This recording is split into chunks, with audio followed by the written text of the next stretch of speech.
퇴근길 시사 프로그램의 완결판. 최영일의 YTN 뉴스 정면 승부.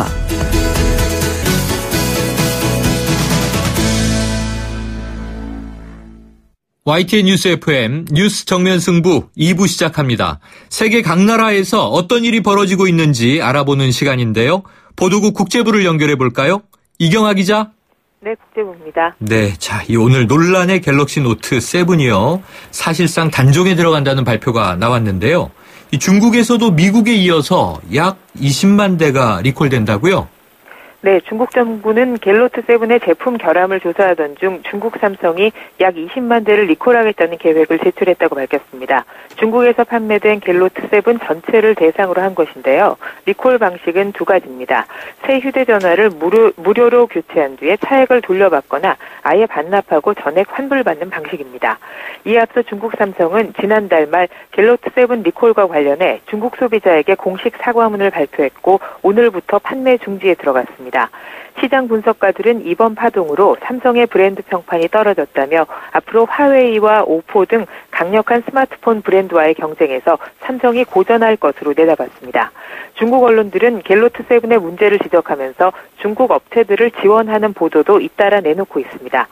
삼성이 신속하게 단종 결정을 내린 것도 내년 2월 공개될 것으로 예상되는 다음 모델 갤럭시 S8에 삼성이 사활을 걸겠다는 뜻으로 보입니다. 네, 어쨌든 이번 사태로 일파만파 여러 가지 타격이 있을 것으로 보여지네요. 자, 이 겨울이 다가오고 있는데요. 아침 저녁은 춥지 않습니까? 기름값이 오를 것으로 보여지는데요. 이 산유국들이 감산에 긍정적인 입장을 보이면서 이 국제유가가 1년 만에 최고치를 기록했다고요? 네, 선물 시장에서 브렌트유 12월 인도분은 하루 전보다 2.3% 오른 배럴당 53.15달러로 거래를 마쳤습니다. 지난해 8월 이후 1년 1개월 만에 최고치입니다. 서부 텍사스산 원유 11월 인도분도 3.1% 뛴 배럴당 51.35달러로 마감됐습니다.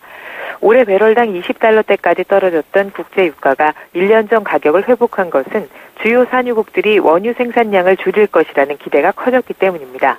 사우디아라비아와 러시아 등 주요 산유국이 감산에 적극적인 태도를 보이고 있는데요. 다음 달 석유 수출국 기구 오펙 정례회의에서 구체적인 감산안이 나올 것으로 예상됩니다. 전문가들은 올 연말까지 유가가 배럴당 60달러까지 오를 수 있다고 내다보고 있습니다. 그렇군요. 지켜봐야 될 것 같고요. 이 중국 소식인데요. 중국의 농구 스타죠. 이 야오밍 씨가 이색 홍보대사가 됐다는데 어떤 이색 홍보대사인가요? 네, 야오밍 씨가 새로 맡게 된 일은 화성대사입니다. 네. 4년 뒤 중국이 시작하는 화성 탐사 계획을 세계적으로 홍보하는 일인데요.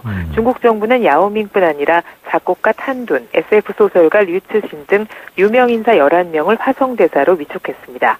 중국이 우주 프로젝트에 이런 이미지 대사를 선정한 것은 처음입니다. 중국은 오는 2020년 말 화성 탐사선을 발사한 뒤 중국 공산당 창당 100주년을 맞는 2021년 7월 화성에 착륙시키는 것을 목표로 하고 있습니다.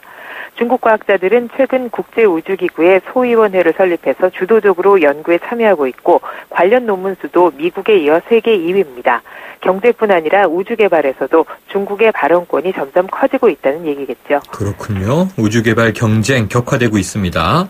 자, 일본 소식인데요. 요즘 일본에서 가장 인기 있는 정치인이 이 사람 아닐까 싶은데요. 이 코이케 유리코 도쿄 도지사가 자신의 월급을 절반으로 깎았다고요? 네, 코이케 도쿄도지사의 급여를 절반으로 줄이는 안이 오늘 도의회 승인을 받았습니다. 이에 따라 도지사의 연봉은 1,450만 엔, 그러니까 약 1억 5천만 원 수준으로 떨어집니다. 도쿄 도의원의 급여보다 2천만 원 정도 더 적어지는 셈입니다. 이렇게 되면 도의원들의 급여도 줄이라는 여론이 나오지 않을까 예상되는데요. 올해 64살인 코이케 도쿄도지사는 중동에서 공부한 뉴스캐스터 출신으로 화려한 외모와 언변으로 주목받아왔습니다. 지난해 7월 말 치러진 선거에서 압도적인 지지로 사상 첫 여성 도지사에 당선됐는데요. 선거 당시 자기는 돈 때문에 정치를 하는 것이 아니라며 급여를 절반으로 줄이겠다고 말했습니다. 지난달 말 여론조사에서는 코이케 도지사를 지지한다는 시민이 86%로 나타나서 아베 총리를 뛰어넘는 인기를 누리고 있습니다. 네, 인기가 앞으로 더 올라가겠군요. 오늘 소식 고맙습니다. 네, 감사합니다. 지금까지 YTN 국제부의 이경아 기자였습니다.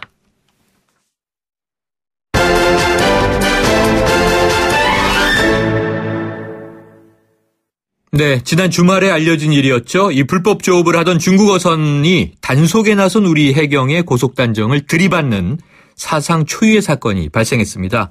이 사건으로 해경 고속단정이 침몰했고요. 다행히 해경의 인명피해는 없었지만 이 정부의 미온적인 대처를 질타하는 목소리도 커지고 있습니다. 자, 그런데 문제는 이뿐만이 아닙니다. 이 사건이 뒤늦게 알려지면서 소관부처인 국민안전처와 해경이 은폐 의혹도 받고 있는데요. 국감에서 이 문제가 도마 위에 올랐습니다. 국회 안전행정위원회 소속 국민의당 이용호 의원을 연결해서 자세한 얘기 들어보겠습니다. 자, 이 의원님 안녕하십니까? 네, 안녕하세요. 자, 중국 어선이 해경 고속단정을 들이받는 사상 초유의 일이 터졌는데요. 그동안 쇠파이프나 흉기를 가지고 저항하는 중국 선원들은 많이 봤습니다만 네. 충돌 공격을 해서 우리 해경 고속단정을 침몰시킨 건 최초의 일이죠? 그렇습니다.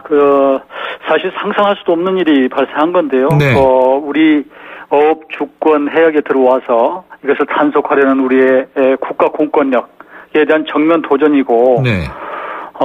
정말 우리로 봐서는 자존심이 상하는 그런 치욕적인 일입니다. 그러니까 네. 우리 해경의 고속정이 침몰한 것이 아니라, 대한민국 공권력 자체가 침몰된 날이다. 저는 그렇게 생각을 합니다. 네. 그동안에도 여러 공격 시도가 있을 수는 있었습니다만은, 네. 그러나 이처럼 정면으로 우리 배를 들이받는 이런 일은 없었거든요. 네. 그래서 실제로 그 장면을 보면은 100톤짜리가 우리 4.5톤짜리 이 고속단지를 들이받는 모습은 정말로 보면 분노가 치미는 그런 광경입니다. 네, 이게 사건 자체도 심각하고요. 또 네. 이제 중국과의 외교적 문제도 있습니다만 우선 우리 정부의 대처 문제가 지적되고 있습니다. 이 해경과 국민안전처가 사건 발생 31시간이 지난 다음에야 공개했다는 거죠? 예, 그렇습니다. 그러니까 우리 정부가 무슨 일이 생기면 우선 축소하고 또 숨기고 이런 것들이 너무 길들여져 있는 거 아닌가 싶어요. 네. 최근에 여러 가지 의혹들도 보면 무조건 부인하고 오리말을 내미는 이런 상황인데요. 그래서 이 현 정부 때문에 대한민국이 은폐 공화국이 되고 있는 것 같아서 안타깝습니다. 네. 그런데 이제 또 그 해경 쪽의 안전처 쪽의 얘기는 인명 피해가 없었기 때문에 이걸 굳이 또 이렇게 공개를 해야 되느냐 이런 좀 아니란 생각을 했던 것이 네. 아닌가 싶고요. 그러다 보니까 이것이 갖고 있는 의미, 그러니까 우리 어업 주권 지역에 들어와서 공권력에 정면 도전한 이 사안에 대해서 제대로 정무적 판단을 못하고 그저 그냥 알아서 해라 이런 얘기인데요. 사실 이 사건이 생긴 당시에 국민안전처에 국감이 있었습니다. 그래서 제가 파악하기로는 안전처 이 종합상황실장이 문자로 안철수 장관님과 해안경비대장 본부장께 보고를 했다고 그러는데 네. 이 사안을 쉽게 보고 그냥 알아서 조치해라 이렇게 하고 그냥 덮어버린 거거든요. 그러니까 그동안에 재난이 생길 때마다 굉장히 늦게 문자를 발송하기 위해서 지탄의 대상이 네네. 됐었는데 이번 얼마나 좋습니까? 문자 받은 즉시 이런 일이 생겼습니다라고 보고하면 아마 가장 신속하게 보고한 일이 됐을지 모르겠어요. 네. 그런데 이것을 안일하게 보고 한 판단력 또 아무 일도 없었던 듯이 국감장에 앉아있던 모습이 굉장히 실망스럽습니다. 네. 자, 안전처 입장은요. 정확한 사실 확인을 위한 영상 분석 등에 오랜 시간이 걸렸다. 사건을 은폐하려고 한 적이 없다. 이런 해명이 나왔고요. 그런데 이제 이 보도된 이 매체 보도가 익명을 요구한 해경의 한 관계자가 사건 발생 뒤 인천해경을 시작으로 중부해경, 해경본부, 국민안전처 장관, 국무총리, 청와대까지 보고가 됐다. 무슨 이유에서인지 국민안전처 고위층에서 절대 외부에 나가면 안 된다, 공개하지 말라는 지시가 내려왔다. 이건 완전히 지금 다른 얘기잖아요? 좀 전혀 다른 시각인데요. 이게 사실로 확인됐나요?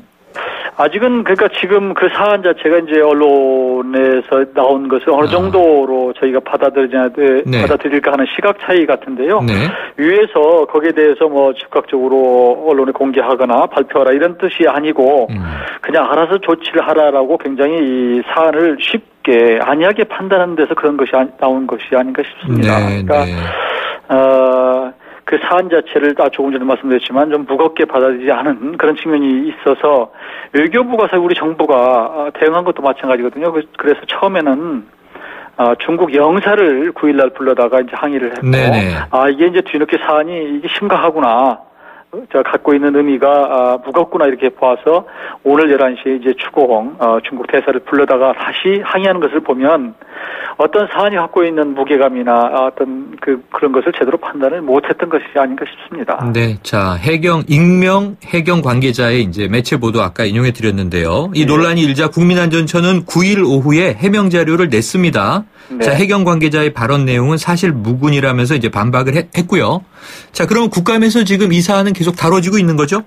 이제 곧 다시 내일 모레 이제 안전처 국감이 이제 있습니다. 그때 이 문제를 다시 제기를 해서 네. 그때 가면 어느 정도 상황이 파악이 될 것 같고요. 네. 그래서 어떻게 그 과정에서 정말 은폐가 있었는지 축소가 있었는지 하는 부분 그리고 제대로 보고가 됐는지 하는 부분도 아마 소상이 나오지 않을까 싶습니다. 네, 좀 안일하게 대응해서 그렇지 사건 발생 후에 빠르게 됐다라고 의원님 말씀하셨는데 그럼 이 사건 발생하고 청와대에 보고는 바로 된 건가요?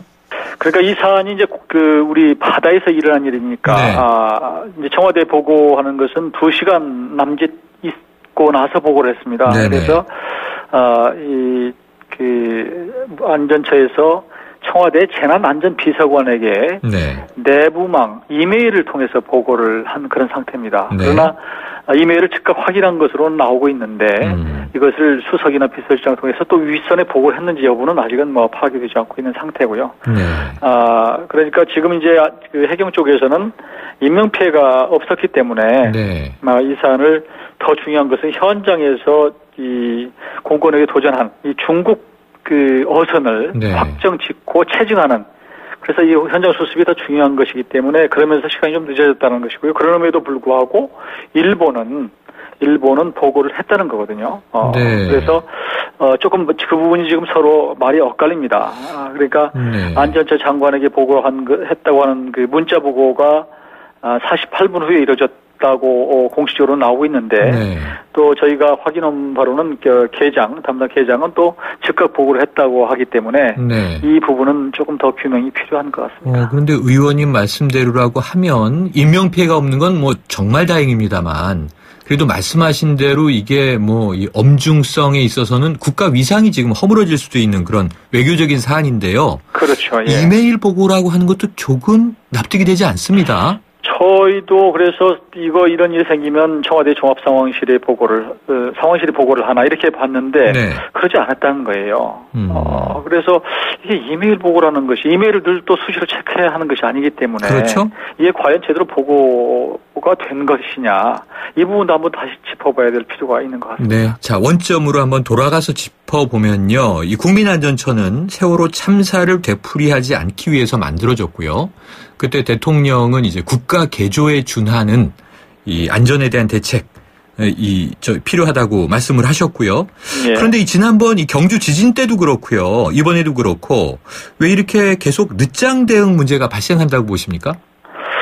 그렇게 제대로 지금 그 당시에 정부조직법상의 이 안전처를 만들 때 제대로 기능화하기가 어렵게 사실은 만든 조속적인 측면도 있지 않았나 싶어요. 네. 그래서 다시 요즘에는 해경, 그 당시에 이제 세월호 때문에 그렇습니다만 해경을 없애버렸지 않습니까? 그래서 네. 해경을 다시 만들어야 되는 거 아니냐 이런 주장도 상당히 제기가 되고 있는 상태고요. 네네. 안전처 내부를 보면 크게 보면 해경 쪽에 업무가 하나가 있고 또 한 가지는 이제 소방 방재청 업무, 네네. 재난 업무 두 가지가 있는데 이게 어정쩡하게 엉거주춤하게 지금 조합이 돼 있어서 한 지붕의 두 가족 상황이다. 그런데 그 위에 지금 안전처 장관이 올라가 있는데 예산 인사는 또 독립적으로 어느 정도 지금 진행이 되고 있고 이래서 이게 제대로 기능을 하기 어려운 옥상호 형태의 형태 같기도 하고 그래서 이런 부분에 대한 다시 한번 좀 그 조직을 면밀히 검토할 필요가 있는 거 아닌가 싶습니다. 네, 자 이게 재난과 안전 문제에 대해서는 이 총체적인 컨트롤 타워가 필요하다 이런 필요성에서 만들어졌는데요.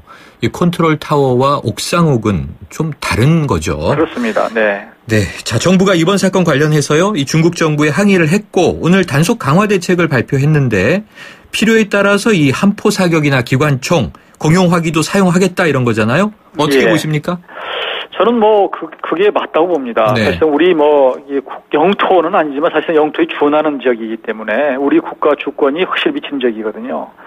그래서 그동안에는 물론 개인 화기를 사용하긴 했습니다만 좀 더 엄중하게 대응할 필요가 있다는 생각이 듭니다. 그래서 네. 앞으로는 중국 어선들이 한국에 가서 이렇게 분탕질을 치는 것은 안 되는구나라고 하는 것이 중국 불법 어선들 사이에 광범위하게 퍼지고 네. 그게 바로 잡힐 필요가 있다는 생각이 들고요. 우리 정부도 이런 그 무법적인 이 행태에 대해서는 정도 영토 주권 수호 차원에서라도 네. 엄격히 대응할 필요가 있다고 봅니다. 네. 자, 그리고 이제 국감 전반적인 현안 좀 여쭤보겠습니다, 의원님. 예. 이 증인 채택 문제가요, 지금 이 야당의 요구가 여당에 의해서 번번이 지금 막히고 있는 지루한 공방이지 않습니까? 예. 이 새누리당은 야당의 정치 공세용, 허위 폭로용 이 국감 증인 채택에 결코 협조할 수 없다. 이런 입장에서 지금 조금도 물러나지 않고 있는 거죠? 예, 그렇습니다. 어떻게 보고 계세요? 국민들 잘 아시는 바와 같이 여러 보도가 나오고 있습니다만 허위 폭로입니까? 제 야당이 근거 없는 폭로를 하고 있습니까? 저는 그렇게 안 봅니다. 네. K 스포츠나 혹은 미르 재단 네. 관련해서 여러 증언들이 나오고 있지 않습니까? 그래서 사실은 오히려 그런 의혹을 적극적으로 나서서 규명을 해주는 것이 정권 말에 국정 안정을 시키는 것일 텐데 모든 것을 다 아니다 거부하고 증인 채택을 막음으로 해서 사실은 어떻게 보면 그 탑에 지금 최순실이라고 하는 한 여성이 지금 있는 건데요. 네.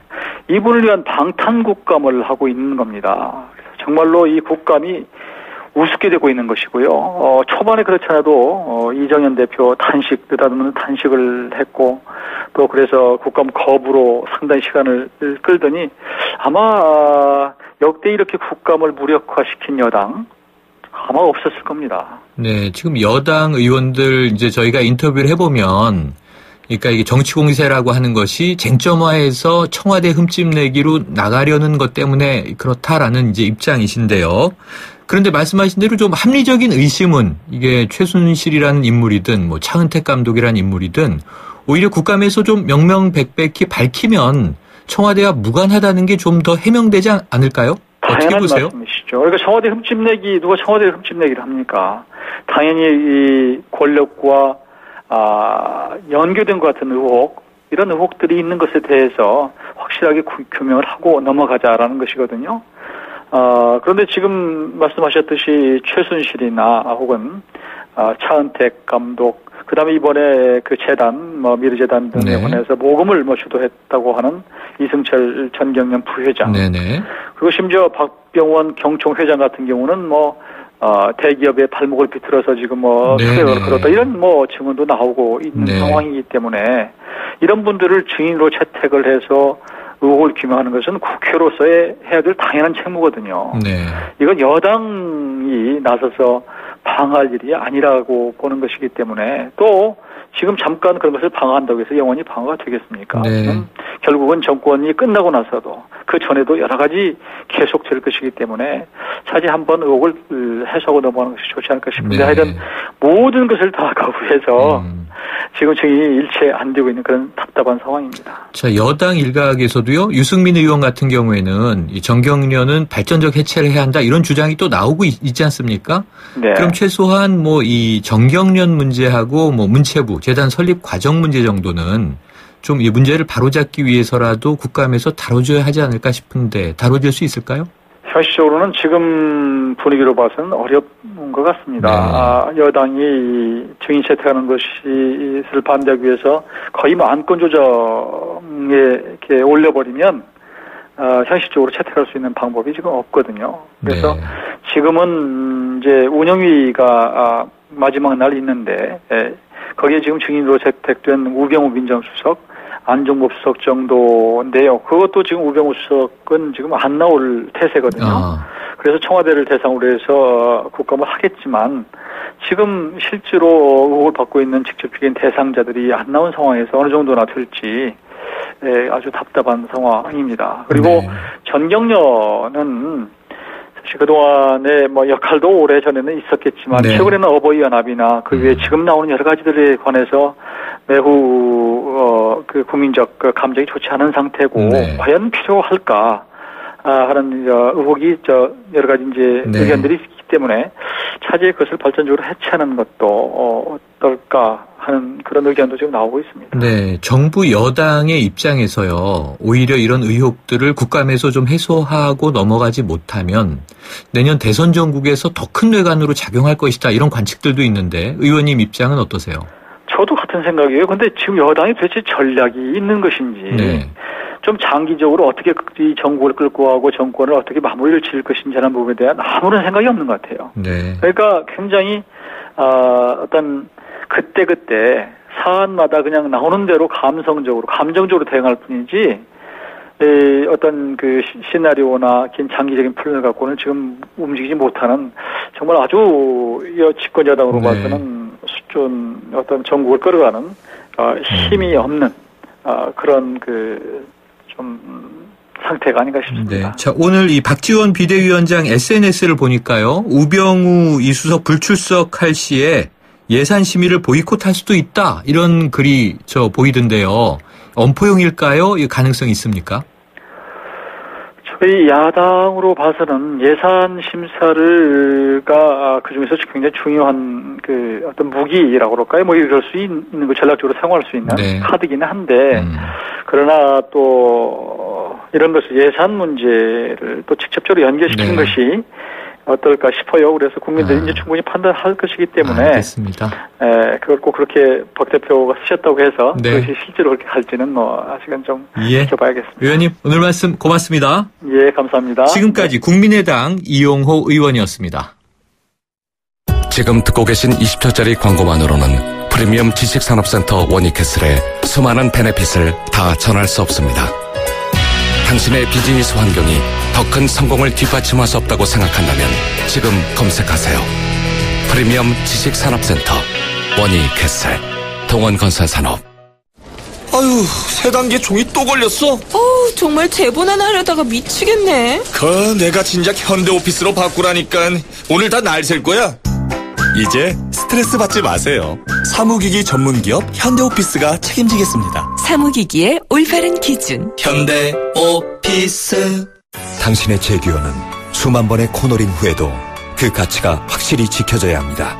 제규어가 보장하는 제규어 인증 중고차 서비스 트레이드 인 프로그램. 보유하신 제규어를 최상의 조건으로 팔고 신차 구입 시 특별 혜택까지 누리시기 바랍니다.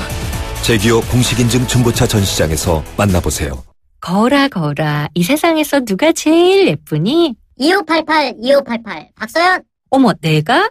하긴 고객님들이 대리운전 부르면서 예쁜 서연이 목소리 듣고 집에 가야지 라고들 하셔. 너 잘났다 너 잘났어 2588 꽃보다 박서연 2588. YTN 뉴스 FM 뉴스 정면 승부 2부는 여기까지입니다. 7시 뉴스 듣고 3부로 돌아오겠습니다.